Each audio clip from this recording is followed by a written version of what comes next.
ก็บ่มาหินกันได้อ้ายเอ้ย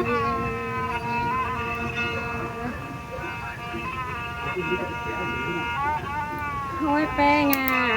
เห็ดต่อผ้าจมผ้าแกงมะราวไหลดอกนาปีดาปน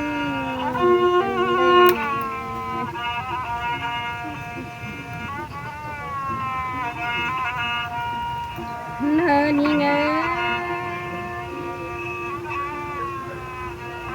จูหักยิง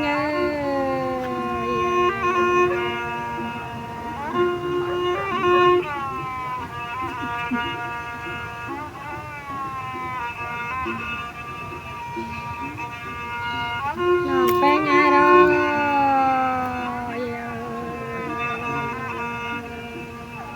น้องก้องได้จูเก้าร้านนะจูร้านยิงนะโคนเลย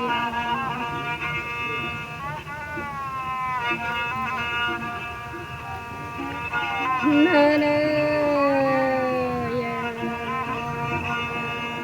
แม่เนาจูเก้ามีโคนเจนเลยได้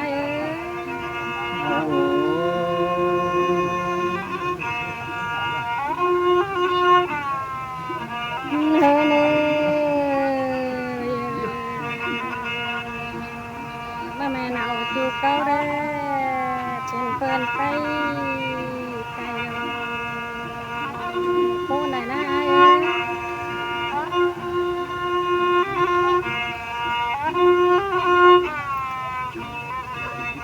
เนินยิงปีอาณาตานีเดี๋ยวนาปีเอ้ยน้องแป้งที่สอดตานตอนนี้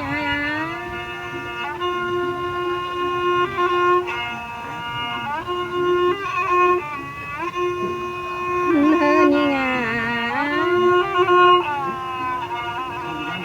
ปีเป่าตานีน้องนาปฏิจอโตกันเนอคือหักน้อง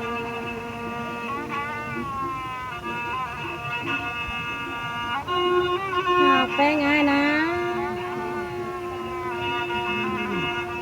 ที่ชอบใบแทนข้ามือปลายก่อยก็เนอปีเด้อ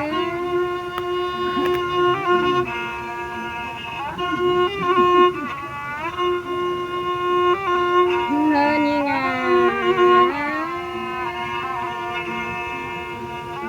น้องไปเด็กน้อยไม่รายิ่งใหญ่เนอปีเด้อ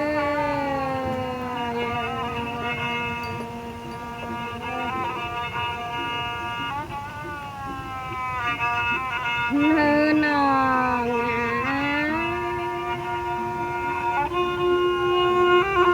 ปีอาณาตานีปีเอ้ย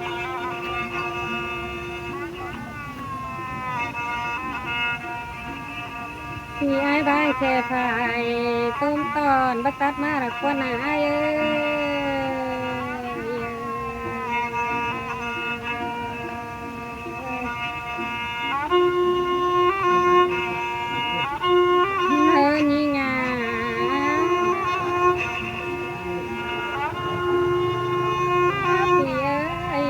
จะไป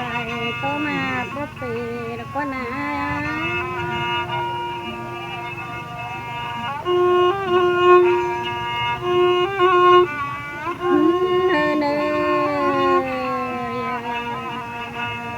บ้านจะไม่แป้งนอนแพงทอดจานนักว่านา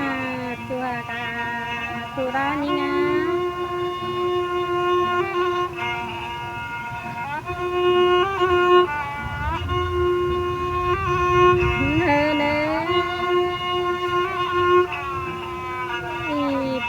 บ้านเชรุรา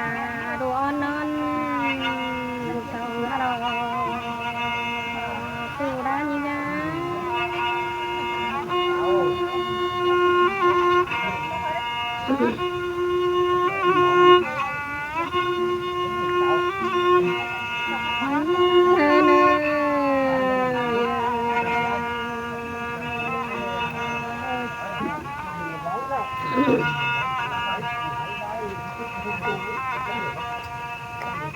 เนินนี่เงยมาไปน้องนาขอสิไว้เล็กน้อยปานสักน้อยน้องนาก็ว่าเอาเล่นเล็กพี่เอ้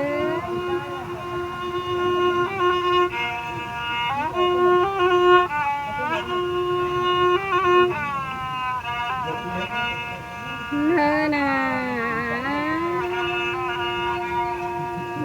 น้องดิแม่น้องบ่เอาเด้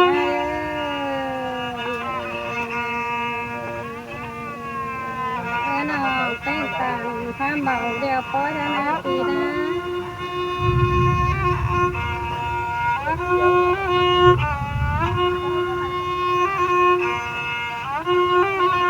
เนินน่ะน้องดินน้องปิดเด้อพี่เอ้ย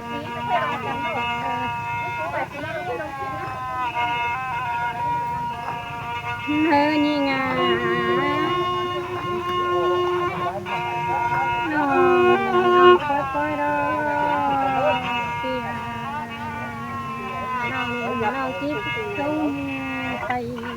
เลิศนะอายเอ้ย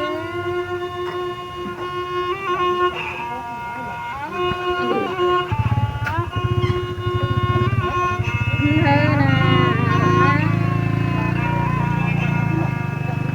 พี่เอ้ยน้อพี่ไปเฮินแลก้อยเข้าสู่เด้อชมดูเด้อพี่เด้อ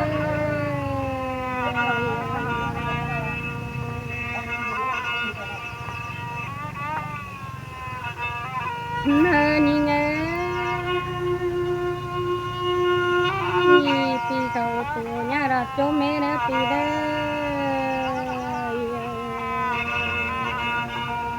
อแต่ไม่อายสานข้ามสั่งลิงโซนหอดน้องจังเลย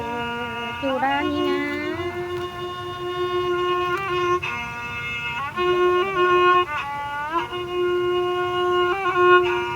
เธอน่ะ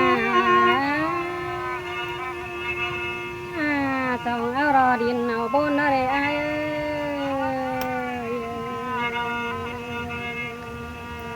ต้องได้รอดินโซนเสริมแล้วนะปีนะ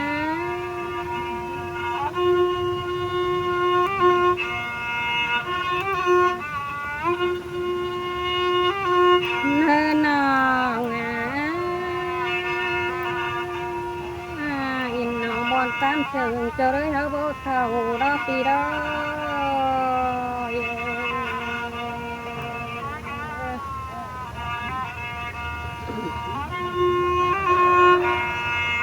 เธอน่ะต่อเฮาได้ไปนะที่เต่าเสราเบ็ดโตเสราโฮโคไหนนะปีนะ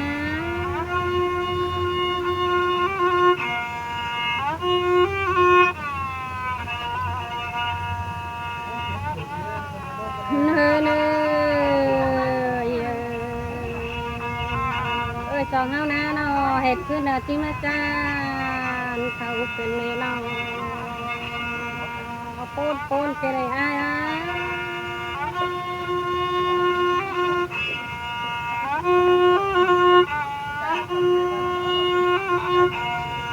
เธอนี่ไงน้องแป้งอายนะน้องที่มาอะไรกินยาสังโจขึ้นนุ่มเขาเป็นแม่น้อง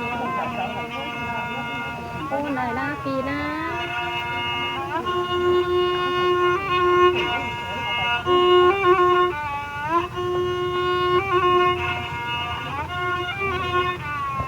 เธอเลยน้ำมารอที่มาปุนเป็นแม่น้อง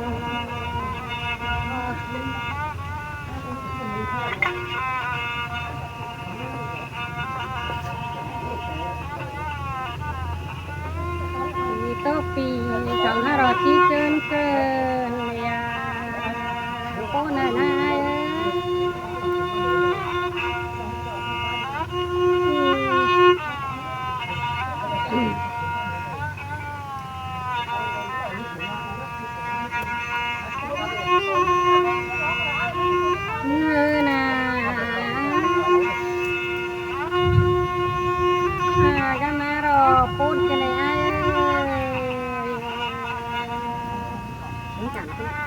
มันเหลืองกันนะเข้ายุคเขาไม่หลวง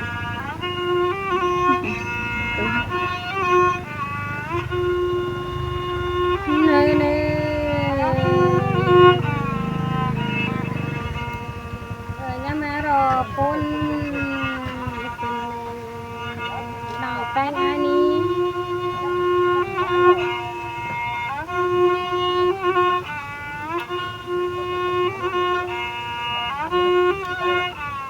เนยเนย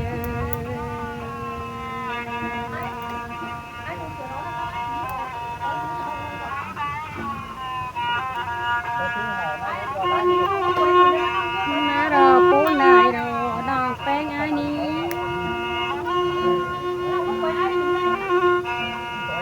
อยู่ด้านนี้งา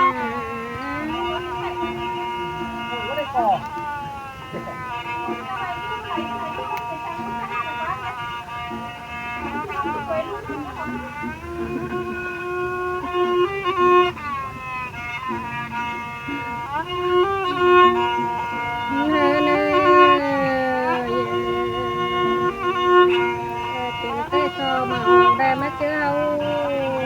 ตายสึกกันเลยต้นหน้าหน้า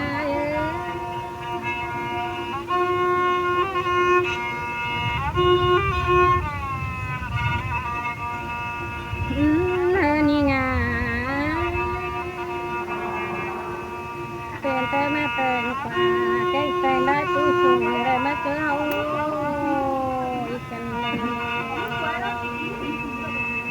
ต้นกันเลยไอ้